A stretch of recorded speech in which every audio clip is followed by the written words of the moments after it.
Hello South Africa. Today is Friday, September 23, 2022, and here are the top 5 stories that have made headlines for today. Blood on their hands, load shedding blamed for hospital death. Health experts have confirmed that the impact of load shedding on South African hospitals is turning fatal. Revelations published by the Bhekisisa journal recall a case from earlier this year, where Eskom's rolling blackouts were directly linked to the death of a patient. An anonymous doctor got in touch with the senior health analysts, sharing a tragic story under a pseudonym. According to his testimony, load shedding caused a desperate delay in treating a severely injured patient, who lost his opportunity for immediate and critical care. Electricity crisis is a global phenomenon, Mantashe. Minister of Mineral Resources and Energy Gwede Mantashe says that the electricity crisis is a global phenomenon and that South Africans should be mindful of this. On Thursday, September 22, the minister signed 3 project agreements that form part of the Renewable Energy Independent Power Producer Procurement Program, IEIPPPP.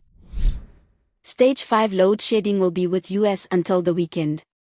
Eskom announced that Stage 5 load shedding would continue until Saturday morning in a statement late on Thursday afternoon, September 22. The beleaguered parastatal offered no reason for the prolonged Stage 5 load shedding. However, it said it would publish a full statement on Friday afternoon, which will outline the power cuts for South Africa over the weekend and for the week ahead. ANC proposes new high-speed train, with a controversial route.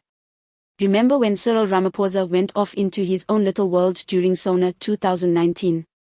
Instead of talking more about the threat of load shedding and the scourge of corruption, the president decided to speak about his dream for a new high-speed train in South Africa. His fantasy has now taken another step towards becoming a reality, but people are a little puzzled by it all.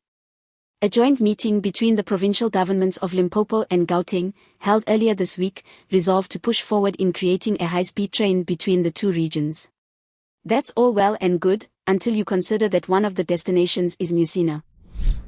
Friday Freedom, has the 4-day week finally arrived in South Africa? The COVID-19 pandemic has forced employees to ponder the demands that their work is having on their mental and physical well-being. In an attempt to meet employees halfway, some organizations have agreed to trial a 4-day work week. A number of organizations are taking part in a pilot project, which is trialing the efficacy of a 4-day work week, in a bid to improve working conditions for their staff so that employees can achieve a better work-life balance. Please subscribe for more news updates. This is Leah for the South African.